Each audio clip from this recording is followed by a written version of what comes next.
Hi, and welcome to another day of Python programming. And today, your challenge is to make a loop that asks the user to enter a number. And if it's an error, it'll print that it's like, just say if you type in a H or B or anything, it'll tell you it's invalid. Okay, and what else? We want to use try and accept. Okay, we want to use that to discover the error. Now, try and accept is a good way to find errors in your program without it crashing. It'll continue running the program even though if there's an error, and it'll let you know with the try and accept. So let's have a look at that. Create a new file, and what we're going to do is create our loop. Easiest way is do a while true loop. Means it goes forever and we'll break out of it when we want to.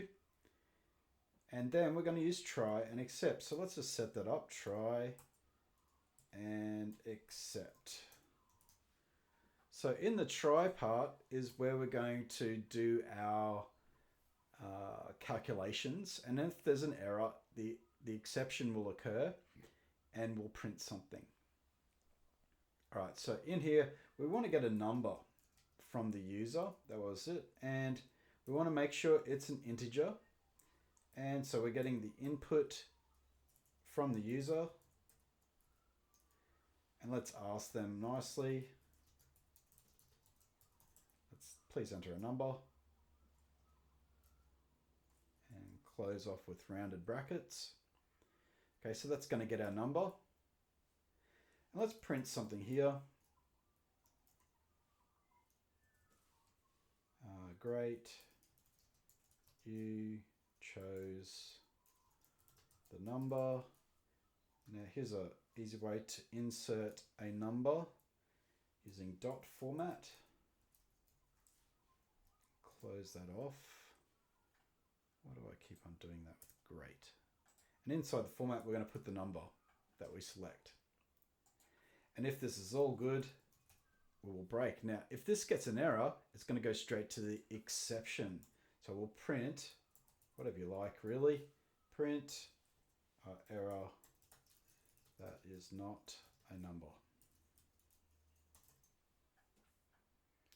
When everything's done, print program done.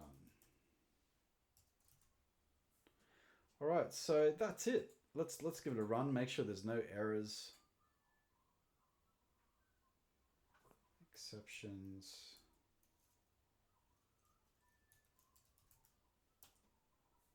Or catching exceptions, really. So please enter a number. So I'll put 3. And it's going, what error? That's not a number. What happened there? That should have really worked. I'll try again. What's going on? It's getting a number. And it really should just add that to there. Oh. So that was a bit tricky, wasn't it? Like that failed. And didn't even bring up an error. Wow. Let's try that again. I put K in. Error, that's not a number. Put 5 now. And great, you chose the number 5. All right, watch out for that one. If you do this format wrong, it doesn't give you any sort of error. Let's run that again. Well, it is actually, it's working correctly how we want it, isn't it? Like the try is going through, it's getting the number, but it's going to the print, and that's where the error is. Okay, and it's going, that's not a number, which is correct. It's say error, something went wrong maybe. Check your code. Let's put that instead, eh? Because yeah, if you misspell format, you're in big trouble. Run. Enter a number. Put H. Error. Check your code. Now that's wrong too, so we want it to say error, enter a number. Now you might even want to do a try on the print. Let's try that. That's how you would catch this error.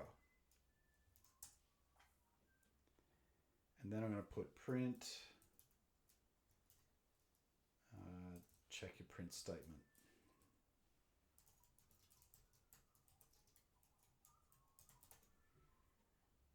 All right, let's spell this wrong and see how it goes. Expected an indentation block here. All right, tab, that'll fix that. Looks good to me. Enter a number. H, error, enter a number. 5. Check the print statement. Okay, so let's go check it. And yep, we spelt format wrong.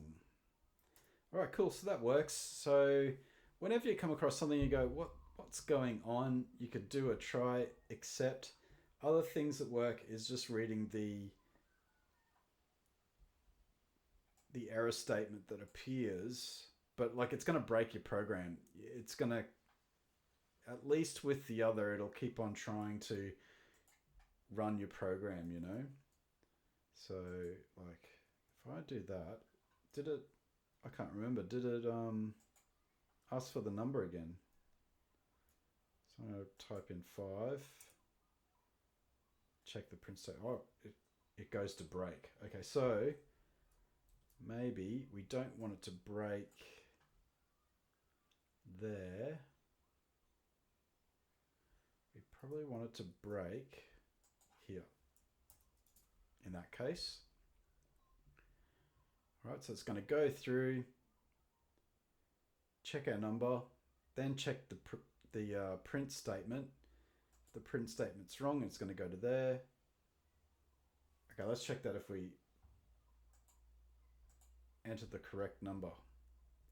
Okay, now we probably want to, yeah, let's do the break there. That should be it. So put in number, check the print statement. Okay. Yeah. So if you do letters now, so the break's in the wrong spot, but the main thing here is, let's see, where would we put it? Probably have 2 breaks, wouldn't we?